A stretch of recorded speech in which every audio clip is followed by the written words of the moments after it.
Live streaming is on. And we are live, maybe. There we go. There we go. There we go. Okay, we are now live. Don't know how much video we're gonna have here. Boy, the delay's rough tonight, but that's okay. Um, hello everybody. We're here live streaming for the Pennsylvania Pirate Party. We're going to be talking about some of our core values and our getting into our platform to try and educate everybody if they haven't gone to the website yet. My name is Drew Benjamin. I am the captain of the PA Pirate Party. I'm John Robinson, the secretary of the Pirate Party of Pennsylvania. All right, awesome. So, one of the core values, that's what they're called. They're core values. Now I'm all kinds of. Anyways, the Pirate Party has at its heart 8 core values, and we're going to go over them here. Johnny, you want to start it off? Sure. Pennsylvania Pirate Party of Pennsylvania core value number 1. We stand for open culture. No one should have the power to prevent the free exchange and expression of ideas, tools, or works. Awesome. Core value number 2. We stand for transparency and openness. Government activities should not be hidden from the public. Core value number 3. We stand for individual privacy. The amount of oppression in society is inversely proportional to its privacy protections. Individuals must be free to make personal decisions that do not harm another person. Core value number 4. We are anti-monopoly. No monopoly should be able to prevent works, tools, or ideas from being freely used, expressed, exchanged, recombined, or taught, nor to violate individual human privacy rights. A creator's right is to be compensated for their work or idea is only acceptable within these limitations. Core value number 5. We stand for individuals over institutions. Universal human rights apply only to human beings and not to corporations, limited liability organizations, or other group entities. Core value number 6. We are a post-ideological values-based meritocracy. Boy, that's a mouthful. We place all options on the table. We choose a specific approach because the available evidence shows that it is the best way to promote our values. We do not make decisions based merely on tradition, popularity, authority, or political expediency. Core value number 7. We are egalitarian. We believe in equality and a level playing field. We accept input from all sources and we value all people equally. Core value number 8. We actively practice these values. We hold ourselves accountable for our own adherence to these principles. And that's one of the best things about the Pirate Party is we try to live by our principles. Yes. Instead of just say that we have them. All right. So that was not bad. Okay. So those are our core values. Everything kind of works off of the core values. Rolling into our first major plank here is open culture and government transparency. Johnny, do you want to run the intro on that? Well, yes. This is in some ways embodied in some ways in the First Amendment. We don't believe that the government should have a say in who gets to say what. Now, a lot of people are throwing the word First Amendment around and freedom of speech around these days without demonstrating a real good grasp on what that actually means. Not having to say things is also part of free speech. The freedom to be silent if you want to. If you own a platform and you do not want something on that platform, you have the right not to have it on that platform. And if you do have something on a platform and people choose not to frequent that platform, to say things about that platform because you have that thing on there, well, they're free to do that too. The freedom of speech means that there are consequences to that speech, and you're liable for them. I mention that because there's a lot of people who do not seem to get that nowadays, which is frustrating. Right. Also, this plank is larger than that, though. It encompasses more. Mm-hmm. It points to, for example, not having intellectual property, not having any barriers on the exchange and expression of ideas, tools, and works, as it said, such as intellectual property, such as copyright. And there's so many things that we just take for granted, which are government impositions, a prevention of the free exchange of ideas, tools, and works. And when you say we believe in free speech, we really believe in free speech, which is why we shouldn't have A, B, and C. A lot of people are rather shocked because they've grown up with A, B, and C. Right. They figure A, B, and C is just how things are done.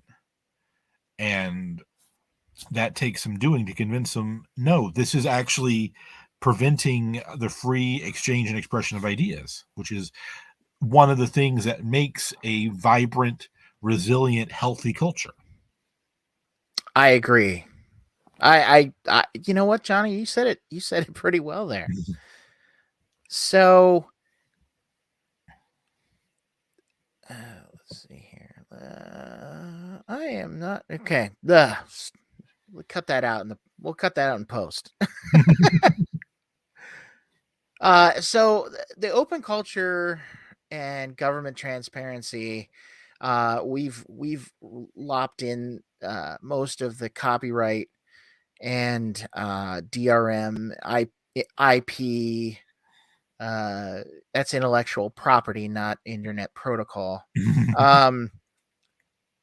Right to repair, a lot of stuff that is really has a lot of hot topics and hot issues right now that are not necessarily they're not necessarily partisan issues. You know, the right to repair is something that I've seen people from from both persuasions argue on both sides of.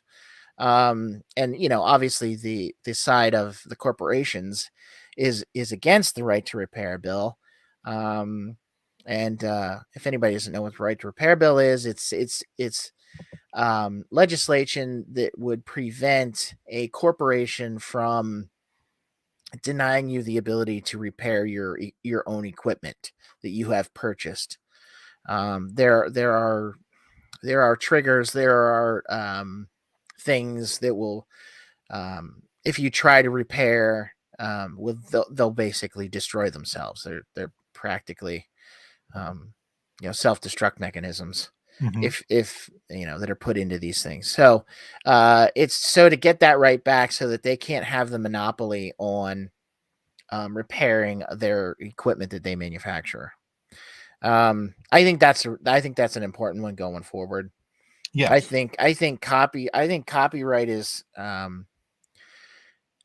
it is the time to have the conversation to bring copyright to a reasonable level. I mean, right now it's just insane. Where what is it, 90 years plus, or death of the author, and then 90 years or something like that, and it's all because of Mickey Mouse. Yeah, it really should be 11 months until the Disney lawyers come to DC again. Right. Yeah. So, those are some of the most important points here, in our open culture and government transparency plank. And if you want to check them out to read them, go to papirates.org/platform. There are other things that fit in there as well. I would argue that the Don't Say Gay bills fit under this as well. I could see that. I mean, absolutely. That's speech police, right? Yes. I think anything that has to do with speech that's or regulating speech, it should be that would be under this plank. And people argue, but it's it's the school, there was government, which means that there should be even stricter constraints on what can't be said by the teachers because it is the government. I mean, I would argue that there is a stronger case for, say, a private school teaching whatever they want than there is on a public school. In that the private school, if the private school wanted to have a don't say gay policy, I would be against that policy, but I wouldn't be against it in the sense that I would want to involve the government in it. But a don't say gay policy in a public school, no, that should be the one place where the government shouldn't be able to do that. Right. Well, I mean, I think speech of all kinds is problematic in schools. Mm. You know, with dress codes and you can't have certain things on your shirts or whatever. I mean, I, I don't know. Honestly, I think from a constitutional standpoint, the public schools, I'm not really sure where they get the authority to restrict uh student speech at all. Yeah. Um but they, that's a traditional thing. Well, we've been doing that since this system was put in place here. But I think if there could very well be a good case for um somebody bringing it along in the courts, an actual case. Well, our mutual friend Brianna Coyle is a big advocate of youth liberation, which I do think should be an ethos in the Pirate Party International. I'm reminded of a sort of a observation about fascism. Mm-hmm. Fascism is when you bring colonial practices back home. Oh, that's Authoritarian and fascist governments often sort of practice and hone their stuff on the marginalized people, and once they perfect their methods, they bring it home and apply it to the country. Germany is a good example of this. Before Germany and Italy went fully fascist and the whole World War II started thing, they did a lot of colonial stuff. They did a lot of foreign stuff. For example, Franco Spain. Franco Spain had a whole bunch of Nazis helping the right, yeah. Franco's forces. Germany wasn't at war with Spain. Germany wasn't at war with anybody at that point. This was before World War II really kicked off, but they were practicing. So they practiced there to bring it home to Germany. And I bring this up because I think that one of the major problems with America is that we practice on kids. We do all this authoritarian stuff to kids, and we just go hog wild on restricting kids and trying to mold them and slot them and shape them and all that. And then we wonder why we have an authoritarian problem in this country. Because we have people who have practiced and people who have been practiced on generation after generation. Well, isn't the current system for schooling, the traditional schooling method, like wasn't that dreamt up in the 30s by the Germans? Something like that. Yes, public schooling, as we know it, really came from what's the guy's name? The Kaiser, or the but yeah, it's definitely an export from early 20th century Germany. Okay, definitely that. Yeah, I mean, and as we just what do you think of when you think of first half of the 20th century Germany? I'm just saying, if we're going to do this, let's just give the kids helmets with little spikes on them. Let's just own it. I think more kids would be happier if they had to go to school, but they could wear helmets with little spikes on them. I think they'd be happier. Helmets with little spikes on them. Yes. I'm sure that's a lyric to a song somewhere. So that's fascism. This is a good segue into criminal justice reform. Yes. Right? Sure. Let's do that. So I'm going to give you the floor again. I mean, Okay. it's all you. Um, What do we think about criminal justice reform? we're for it. We are definitely Yes, for absolutely. it. What do you think about reforming the criminal justice system? Yeah. I'm okay with that. I'm just I'm looking for a specific page in the thing. Are we going for a specific page? I'm on criminal justice reform. I think that's the third one. Third one. Okay. I think it's the third one. It is the third one. Okay. It is the third. Okay. Sorry, Yeah, I have them. I it have them on doesn't show the paper. title. It just basically shows 3. That's the problem. This is our not script that we're Right. that we're talking about. Okay. So yeah, let me read the overview, the intro to the Yeah, go for criminal it. justice reform slot. We live in a carceral state where law enforcement and the courts are a primary threat to the lives and civil liberties of its citizens instead of their supposed role as its protectors. Increasingly, the very act of living while poor is being criminalized. This is an intolerable state of affairs. We intend to tolerate it no longer and give this country a system of justice worthy of its ideals. This is how we intend to do it. By flying the black flag. Yes. Only if we need to. Hitting him with a whole bunch of planks. Good Lord, we got 41 planks. There's a lot. Just like the last one. We don't need to go one by one. We are really interested in criminal justice reform and have really spelled it out in many ways. All right, so we want. How about qualified immunity? That's a big one, right? That's a very big one. That is a dumb thing that should not exist. To qualified immunity. Right. So we got to get rid of that. Asset forfeiture. Gotta get rid of that. That's got to go. I tell you, we don't think now this is a big. We don't need any more money for cops. We don't need any more cops. We got enough cops. We got enough money for cops. No, I think, yeah, we need,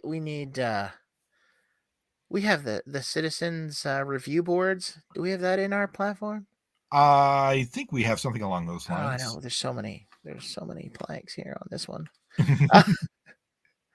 We kind of maybe went a little overboard with this one, but it's a very important issue. Yeah.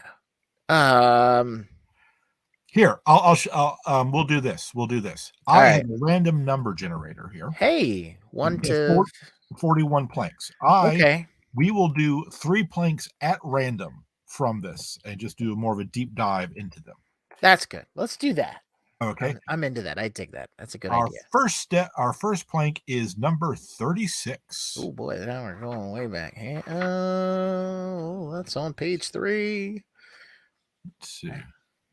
We call for Pennsylvania to become a sanctuary state for all federal laws against victimless crimes, including but not limited to laws against sex work, the drug trade, and abortion, undocumented immigration, and unrestricted ownership bearing.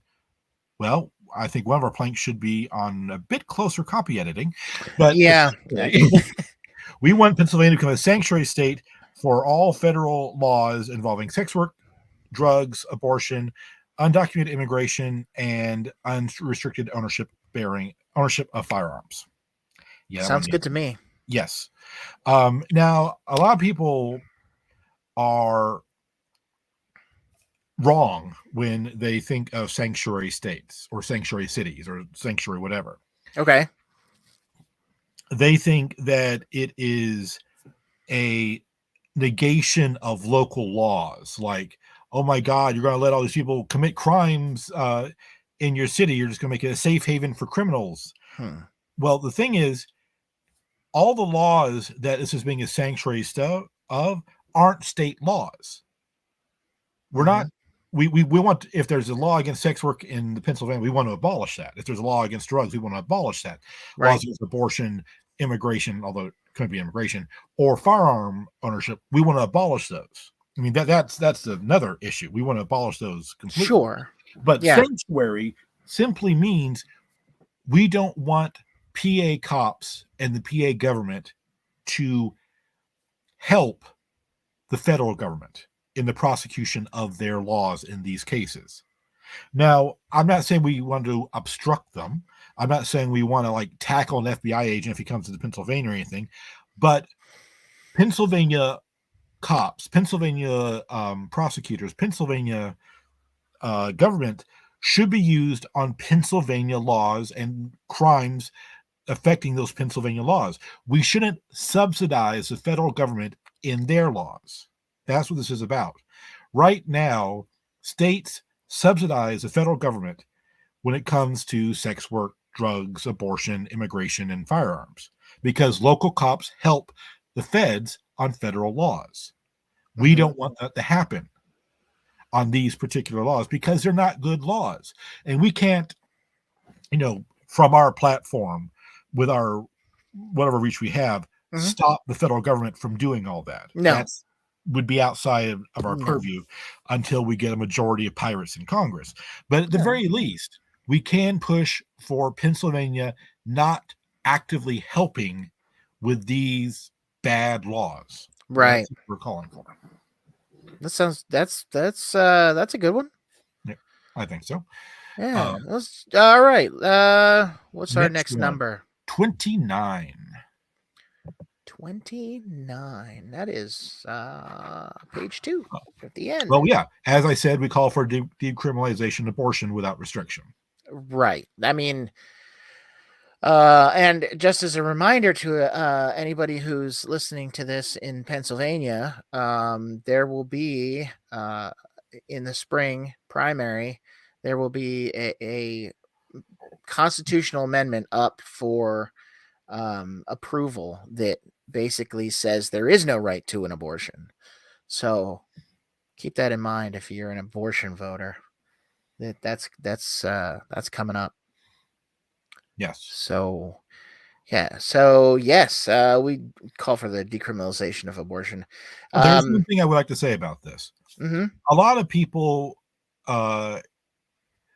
use the idea of abortion without restriction as a scary thing to scare people in supporting restrictions on abortion. They paint this picture of without restrictions, people are going to be getting abortions at 8 months pregnant on a whim or something like that. This is ridiculous. Right. If someone is going to go through all the, pardon me, bullshit of being pregnant past the first trimester, if they're entering the second trimester and they still want to keep the baby, they're not going to change their mind after another 3 months.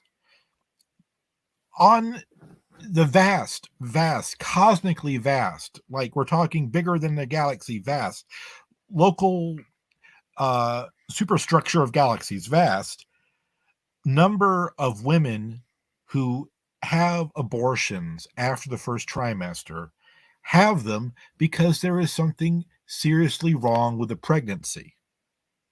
They have them because the baby is not viable, or having the baby or the continued pregnancy is a direct threat to the mother's life. These are life and death, very tough decisions, and they don't need some jackass in a suit in Congress to put himself in the middle of it.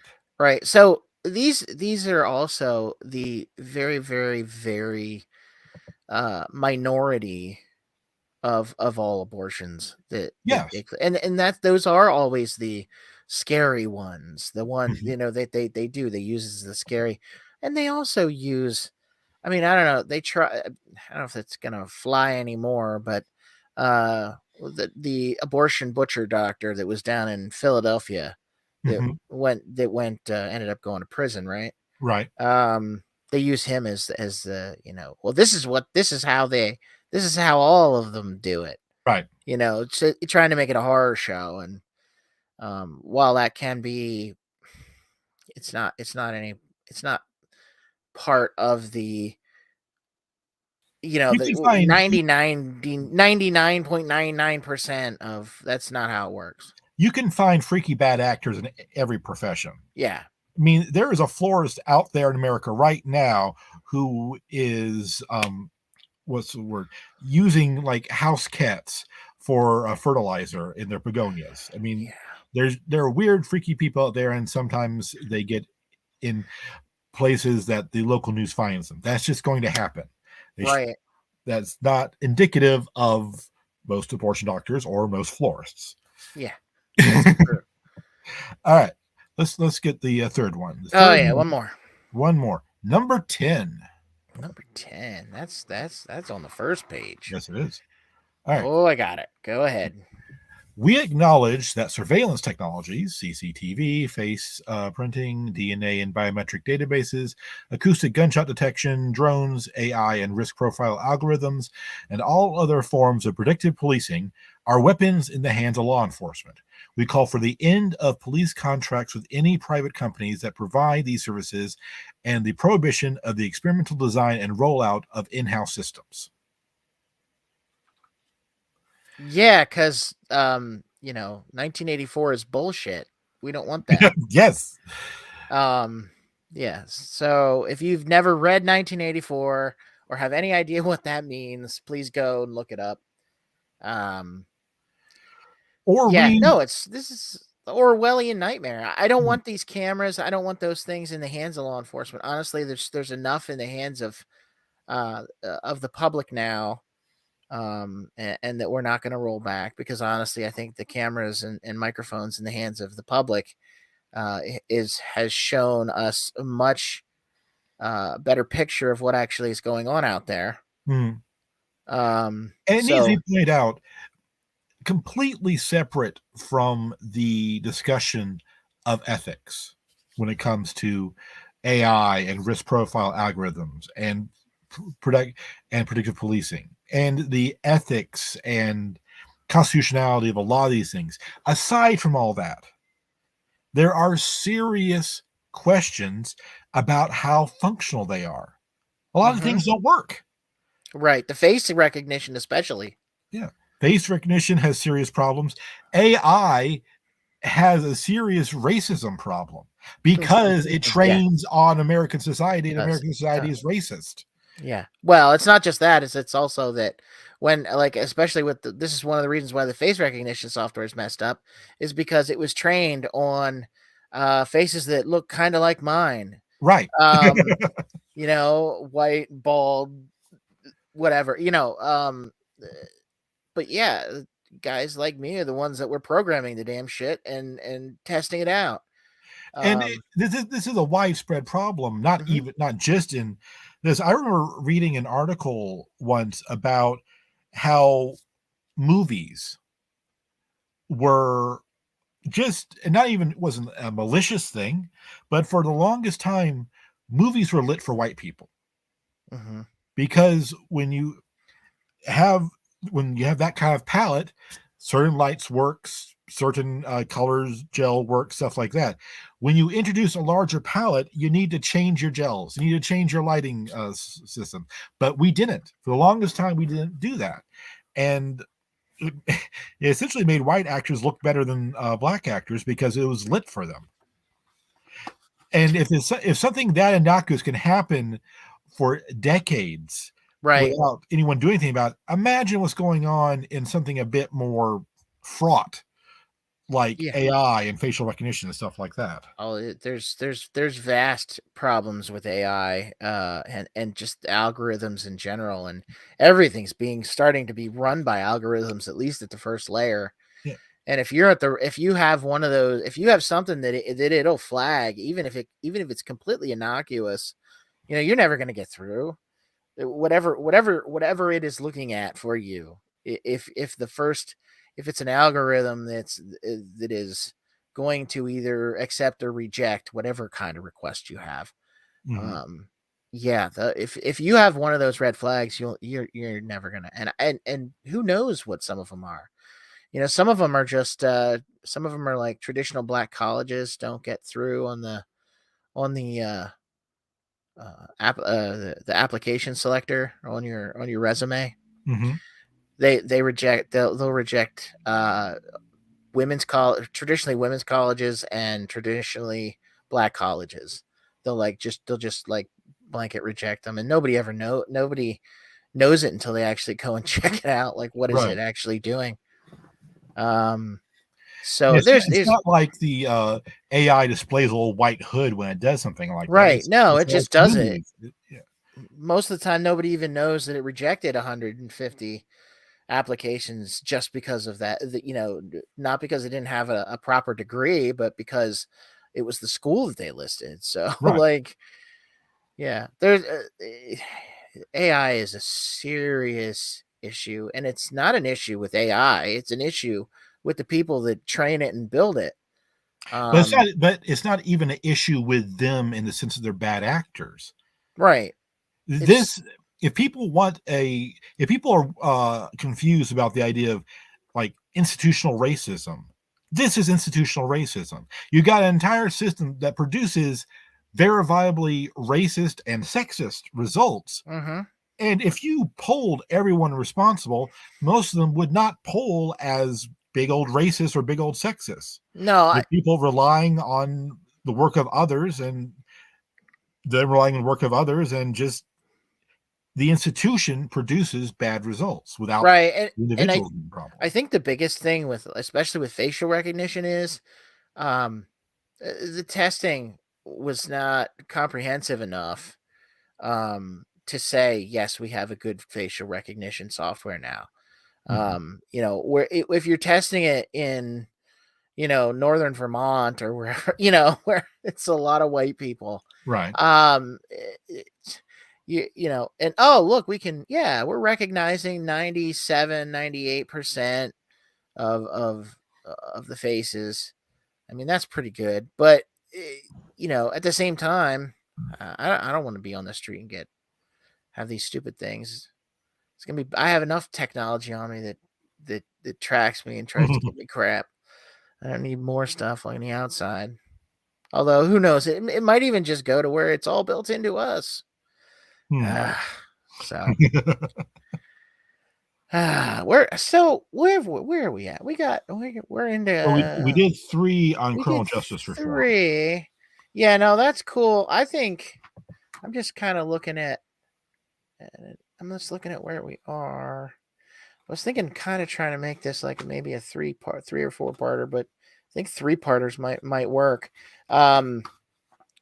So do this again in 2 weeks. Yes. All right. Well, thank you, anyone who is with us live or was watching later on. We appreciate you checking it out and checking out our website, papirates.org. I'd like to say something. Sure, yeah. So a lot of people, well, not a lot of people, but some people ask me, so John, what is the Pirate Party of Pennsylvania doing in 2022? And I have to say, well, not really all that much, because we just started and we're building and we're getting things figured out. We're not running anybody this year. Mm-hmm. Well, 2022 is almost over. 2023 is coming, and we plan on running people in 2023. So this is my call out. If you'd like to run for office as a pirate, as a representative or a candidate for the Pennsylvania Pirate Party, now is the time to contact us. Just go to our website and contact us, and we will do our level best to get you running for office in 2023. Now, 2023 is an odd number year, which is when the local offices, some of them at least, come up for election. So if you ever want to be a constable or an auditor or a councilman or something along those lines, and you want to help spread the ideals of the core values we talked about earlier, now is the time to contact us about becoming a candidate for the Pennsylvania Pirate Party. And there's a tab, Become a Candidate, on our website. That's papirates.org. There's platform. There's our bylaws, which aren't very exciting to anybody that's not heavily involved. We have our trifold that I think I have up there now. That's at the bottom of the page. You can download. Yeah. So yeah, check out the website. Either join. We're not taking dues at this time. So if your join is just to get on our email list, or as John was, encouraging everyone to start thinking about running for office next year. Mhm. And obviously that's in Pennsylvania for us.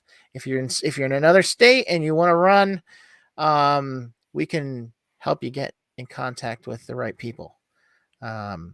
So that all said, good night, everybody. We will see you soon. See you soon. Arg.